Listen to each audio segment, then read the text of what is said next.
Okay. So the next topic is association.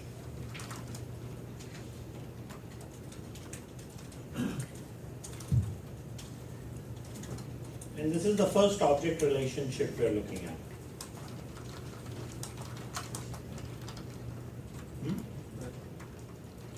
All objects are related with each other. This is the behavior. Object relationship is the behavior.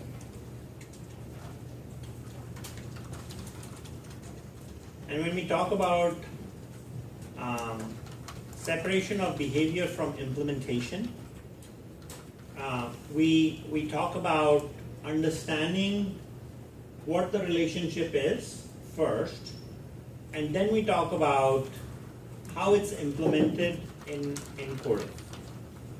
As you might understand, every relationship would require at least two objects.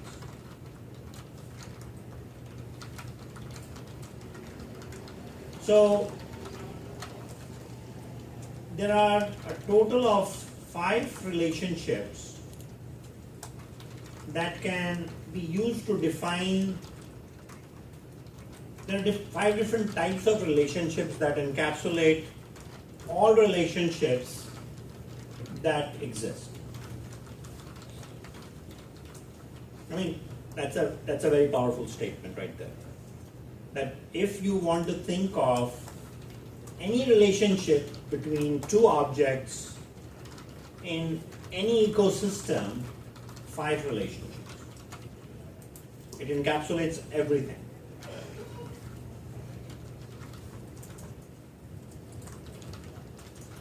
And therein is also the ability of abstract thinking that emulates from learning object-oriented design. What do we mean by abstract thinking? Design patterns, right? Have we talked about abstract thinking in this class? Okay. I talked about it over the weekend with my project management teams. Because abstract thinking gives me the ability to solve problems. Because if this is my toolbox. The 5 relationships is my toolbox. And human nature is such that we use association to solve problems. Why?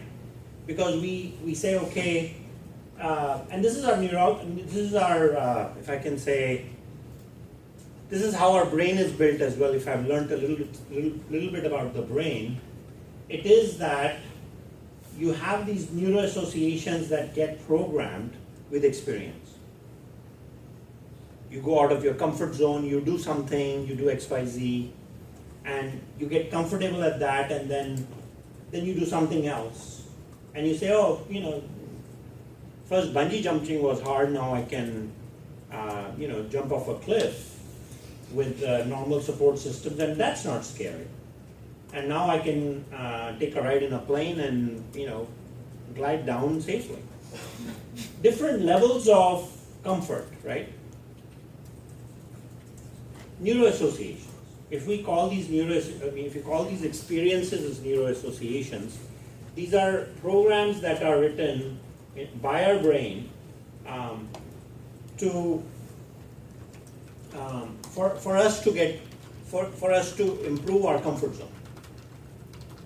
Now, what does that have to do with object-oriented design? I mean, give me some time, it does, right? The idea about learning is developing patterns in the brain, right? So the fact that you're been to Mount Everest means that you will make a great CEO. Why? Because every CEO wants to say, I've been to Mount Everest or Mount Kilimanjaro or Mount somewhere. The reason is because you have dealt with harsh conditions, right? And you're a survivor.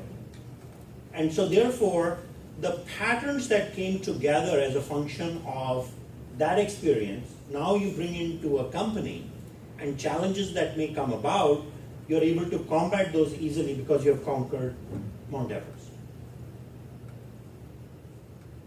That's the point, right?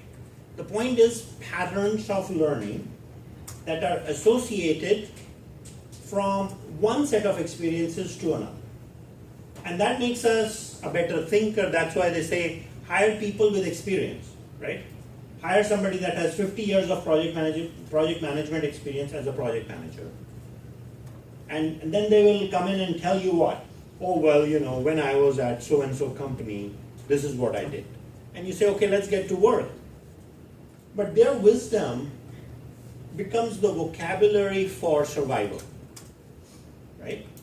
That's why people with experience are hired, because they provide the wisdom, they have the patterns. So now let me bring that paradigm into object-oriented design if you're still with me, right? Object-oriented design is a programming paradigm. And it is my assumption, although this is, if I had to do a PhD in a topic, this would be it. It is my assumption that the way neuroassociations are programmed in our brain to create those design patterns, right, is programmatically possible using object-oriented design. So these 5 patterns that we are going to talk about, the 5 relationships that encapsulate every relationship in any ecosystem are 5 patterns. And we're going to learn these 5 patterns and apply them.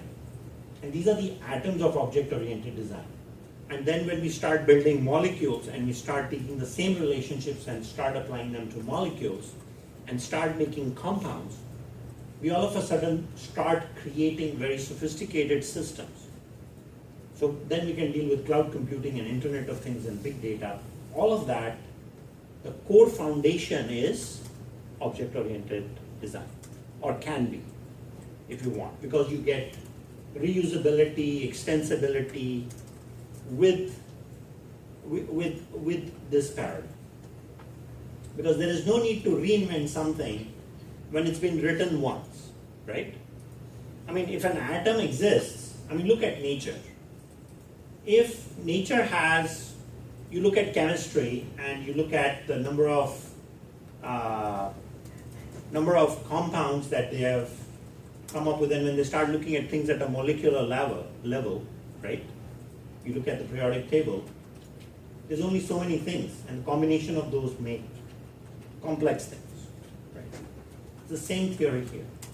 So we are abstracting, we are learning from all these different subjects, and the guy that came up with object-oriented design, he looked at the physical world to come up with these.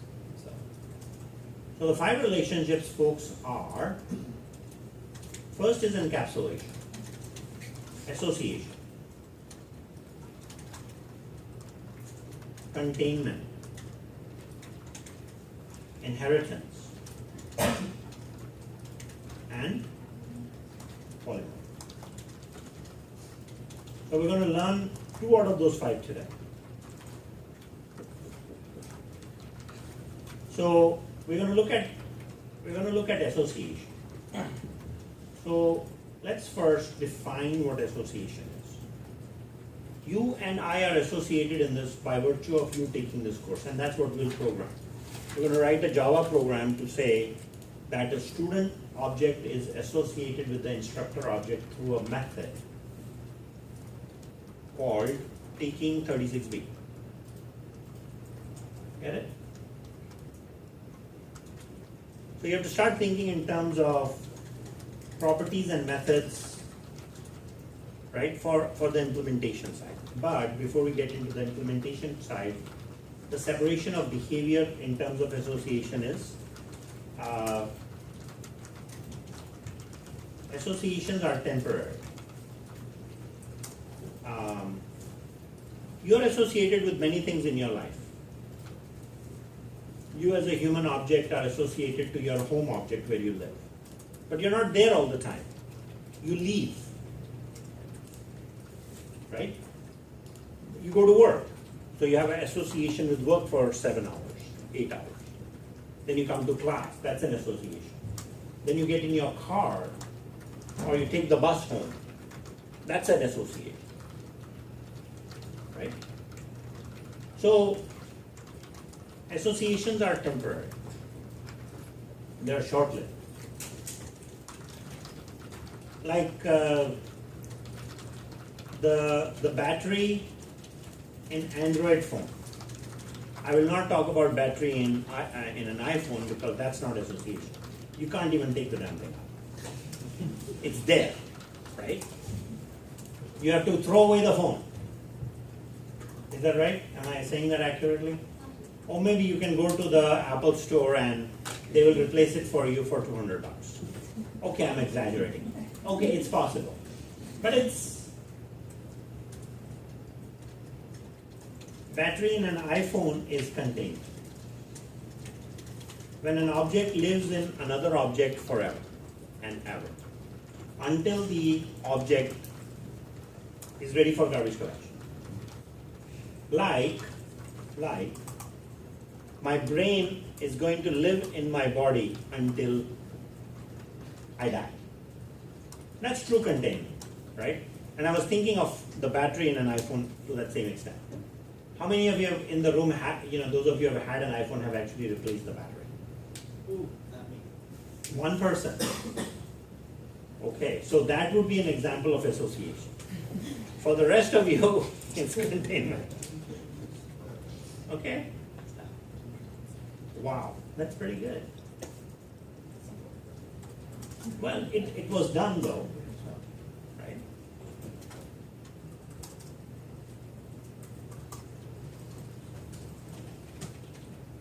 Okay, so I'm going to go ahead and create a new project.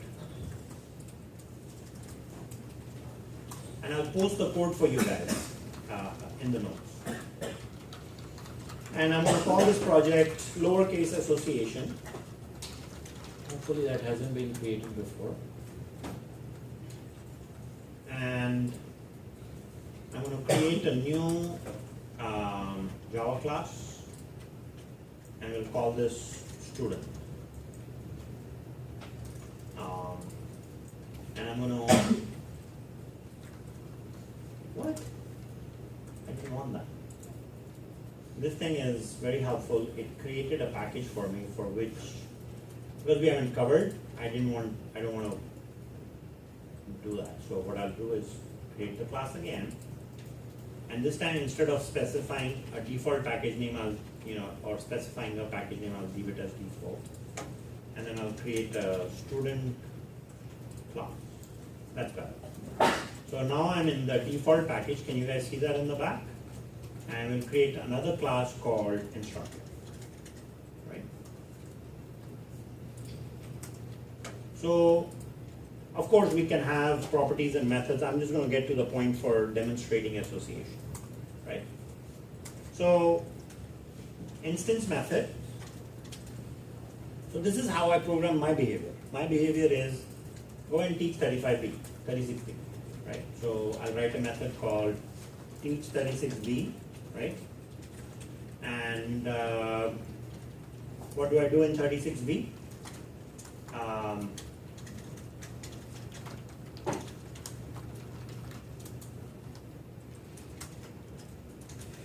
Teach Java 2, and this will be some student name. And so I'll pass a student. I'll pass a student name. Get it? So student is a type, right? So when an instructor object is instantiated and it's going to call the teach 36B method, see, I can't teach a class. Actually, I don't teach. I facilitate. Right? Teach is like a very big word. Socrates can teach. Could teach. So that's a lot of responsibility. But anyway, I'm digressing. Let me come back to the track. You cannot teach without students in class. Right? You have to have at least one person. Otherwise, I'm by myself, and that would be very boring. So that's why I said, okay, you need to have this association. Got to have a student to teach, right? Okay, so now I want to print the student name, so I have to say student name dot name. Actually, I can't do that because I haven't defined it yet. So the student class is incomplete, so I'm going to say private string name, right? And when I instantiate, so here we go, you guys have seen this before. I am going to go ahead and generate constructor and getters and sellers.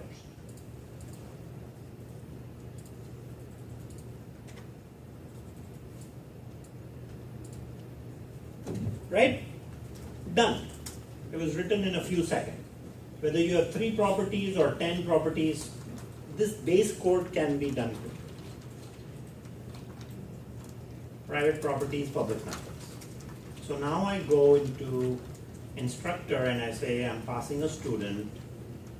Student is, I don't have to say name because I can get the name using a method now. Right, so I can say student dot, and Eclipse is so helpful, right? It says which method do you want, right? And I can say get name, and it will print the name of the students, right?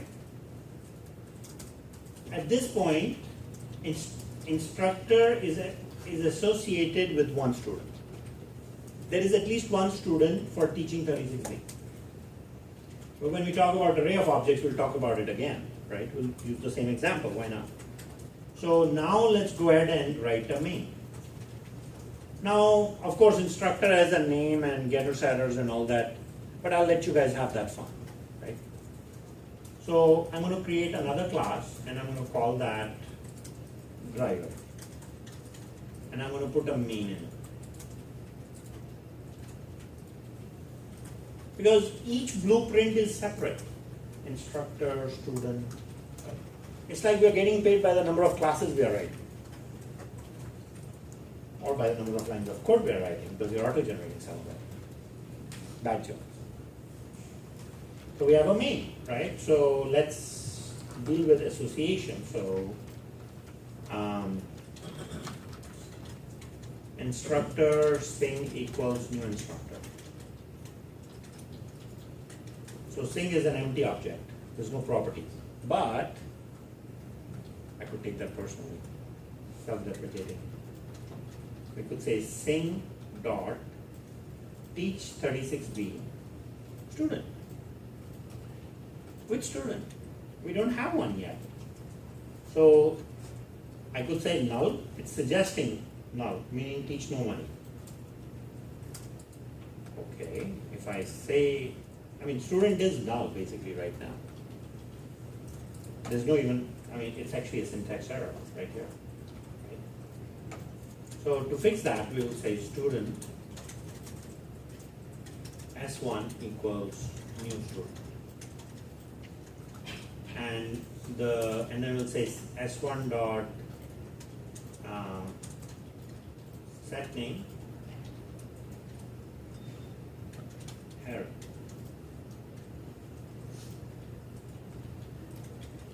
So teach S1. And why is this not working? Because the default constructor is undefined. Student name can be passed, so I don't have to call set name, right? Or I can just add a, default constructor. So that way it will set the name to null, and then we call set name to set the name. It is okay, and it's very normal in object-oriented programming to have multiple ways of doing the same thing. Setting the name of the student, right? Is everyone doing okay? Yes. What's super?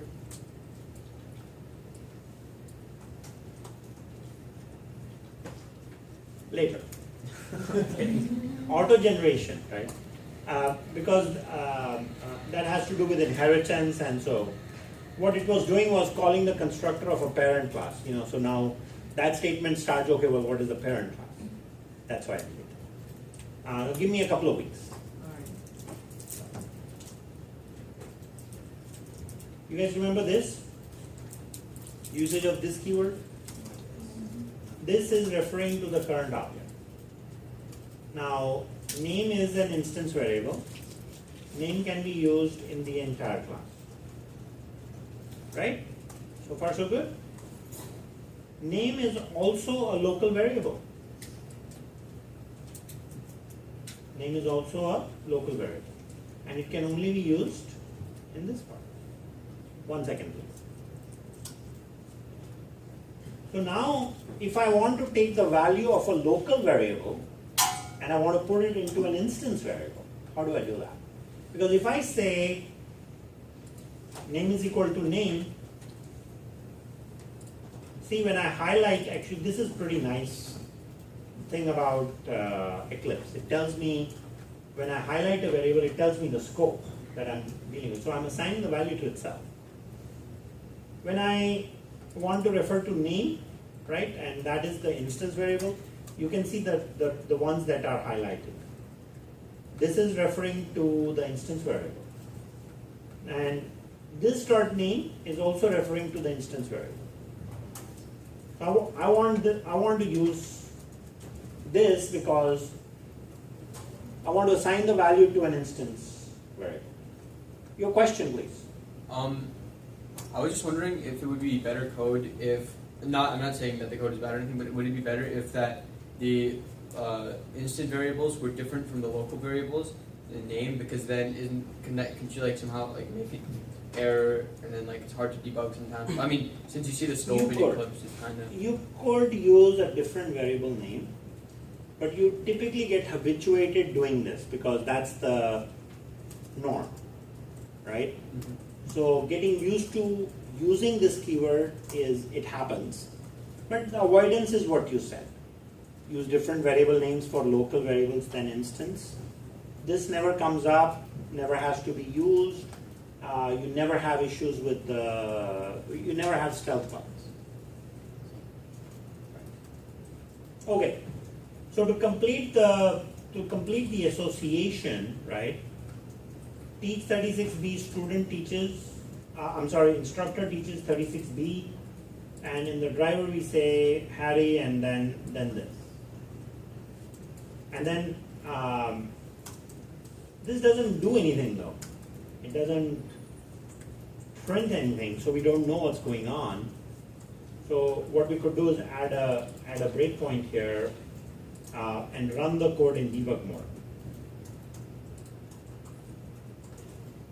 Have you guys ever done this? No. Some of you are nodding yay and some of you are nodding, not nodding. No. Okay, well, here is how we debug. And I'll go over this in slow motion at a later time. But for now, we have a string arg0. We have the same object, the instructor. And when I select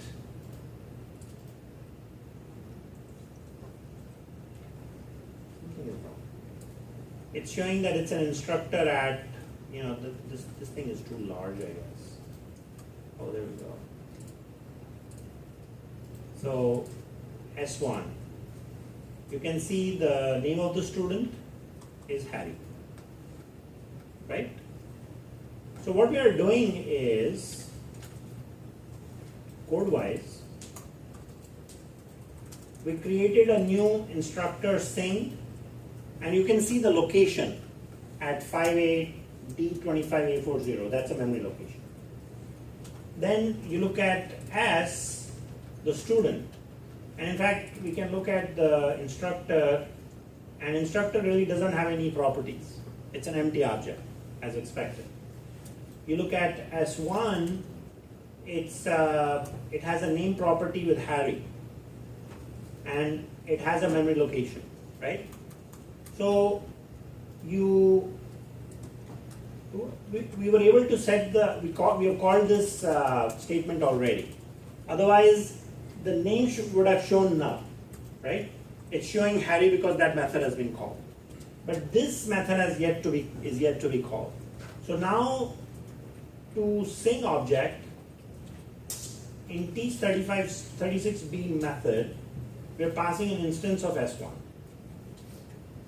So Harry is being passed. So now if I step into the method, that we use step into function, and you can see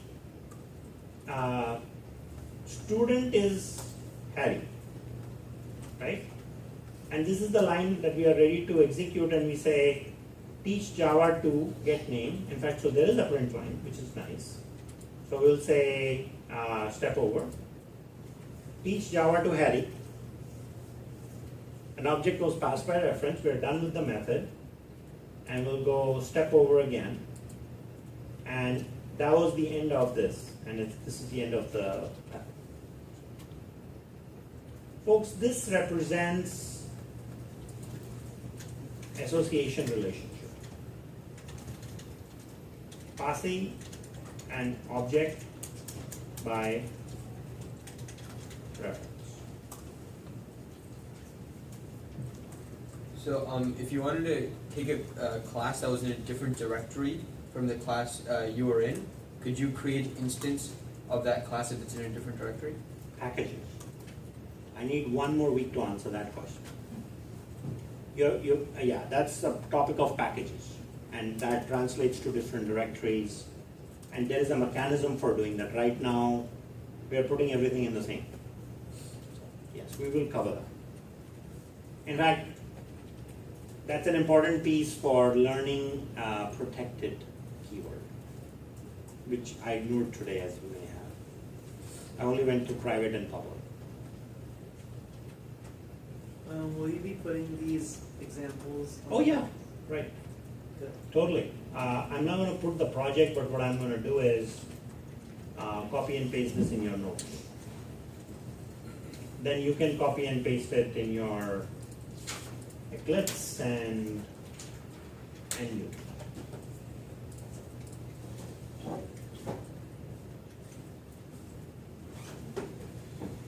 Done. Yes. So for the student class, when you auto-generated public string get name and public void set name, what are those two? What are they doing? So get name is returning name, as you can see. So it's returning Harry? Yes. It's returning the value of the name property. And set name is setting the name of the name property. Setting the value of the name property. Why do we use getter setters? The idea is control. Controlled access. See, we are writing one-liners, which could be done with an equality operator without avoiding the overhead of the method, right? But we could write if statements and write more code to, and if we don't want anybody to set the value of the name, we remove the method, and the variable is private, so nobody can access it. You see the point? Controlled access, right? So, yes, please. Why are you creating 3 different projects? You could have done it in one single project so that it would be easy for us to understand. It was, I created one project called Association. Please look at the Eclipse folder. It's one project called Association. I used a default package and I created 3 classes. That is the Java coding standard. You write one class per Java file. Should we have a main in all the 3 classes? No. Then You can have one class called driver and put a main in it, and the rest can be just normal classes. And how will you program when we are? Well, you it runs the class, so automatically, one class has a main in a project. When you run the project, that class is automatically selected by Eclipse Studio, the one with the main. And this becomes the starting point for my project. So the Stone Age way of working, where we weren't really doing object-oriented programming, right? When we look at Java coding standards as they are used in companies, this is how it's done. I could have written one class, driver, and I could have copied the instructor class here, Yeah, exactly, that is what I know. and another class, student, here. And would it still run? Absolutely. And that is what I was asking you, why have you created 3 different classes when they It- can, Coding standards. Maintainability. If I have to fix a bug, today I have 20, 30 lines of code, right? You get to a few hundred lines very quickly, and you get thousands of lines and hundreds of classes in large applications. So maintainability refers to the point that you can find the file and fix the issue in the file, versus having what one of my architects called in the past, like 15, 16 years ago, called this kind of code as spaghetti code, where you have everything in one file, right? Why do we need 27th line? If we have set. Yeah, that is redundant. So constructor and set are redundant. It's two ways of doing the same thing. One at the time of building an object, and the other is to set at a later time. If I misspell the name, the object is created, and I just want to go back and modify, HARY to HARRY. I call the set time. you do not have to modify it in Get is only reading. Get is not modifying. Right? It only has one line, return. So it reads the value. This is a reader or a getter. This is a setter because it's writing. So then in that case, should we need a printer statement? No. If you need to, if you need, programs run in quiet mode, right? But if we need to see debugging, right, you can add printf, or better, because writing print statements is also an overhead. Get used to using the debugger so you can see what's going on. And you can step through the program and see things. So we usually avoid printfs or print lines. But if you need to, for starters, it's not a problem. I think while I'm here, I'm going to talk about encapsulation, which was the first relationship.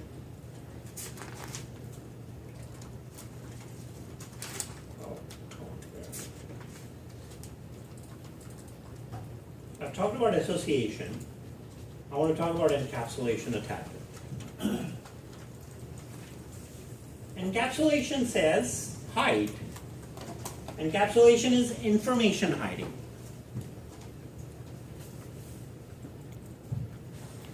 Encapsulation is information hiding. Avoiding direct access. Can you access my brain directly? Well, it's only accessible through what I'm saying. Thoughts in a human instance are private. Can I know your thoughts right now if I was telepathic or, I don't know, whatever those guys do? People that are able to read other people's thoughts. I don't know such people. At least I haven't come across. Except my mother, she would always say, I know what you think. Or my wife will say, I know what you think. Say, great. Nothing is private, right? So, private is encapsulation, preventing direct access, right? Preventing direct access. And it is through getters and setters. And at least on my thoughts, the getter method cannot be called. I know that for a fact. It's done, right? There is controlled access. Controlled access meaning call a method and apply certain rules. See, programming in C is all direct access. You have methods, everyone has access to everything in structured programming. Now we are limiting access. Now we are saying, okay, there are rules. See, as we get better in management, we start writing more methods to create processes, right? Try and create that association with encapsulation. If you want high productivity, you're a software engineer, you work in a company, you work 10 hours a day, you're a hardworking person, you have projects, you're very good at what you do, but people stop by your office all the time because there is no method. You're like, yeah, open door, come on in, talk, no problem. And sometimes, this and that, he said, she said, whatever. That takes away your time, and after about an hour you say, you know what, if I had controlled access to my time, or if I controlled access to my time, I would be able to do a lot more and I can go home early. So what do?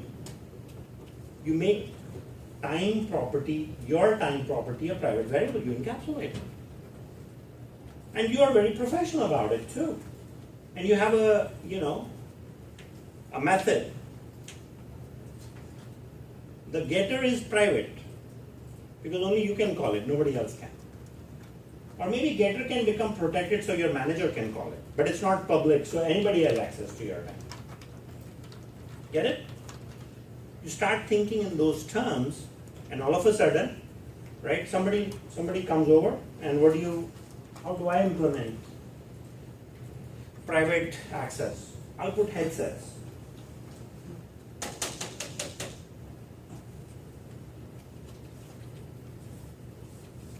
After about 30 seconds, gone. Right? Encapsulation. So that is the behavior of encapsulation. Limiting access. Right? One moment, please. Everything you do in object-oriented design, please think of behavior first, then implementation. Know the relationships. So, with association, as I mentioned, the behavior as a temporary relationship between two objects. Encapsulation is what? Information hiding from others. Private. And why encapsulate? To give controlled access. And in the real world, you can see many examples as we discussed. We could talk all night about examples, but I think you can take it from here because the pattern is uncovered.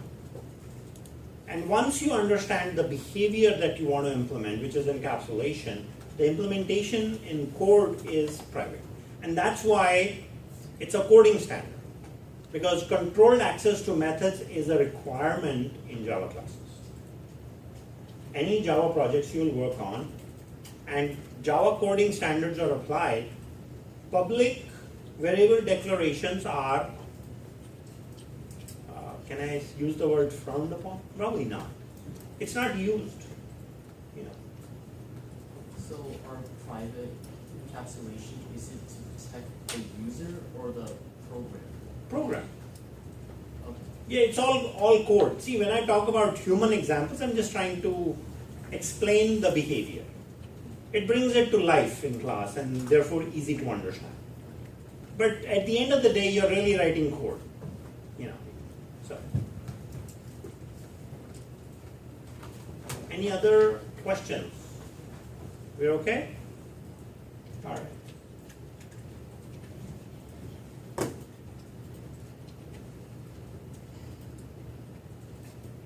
So I guess what remains to be covered is array of objects and passing an array of objects to a method.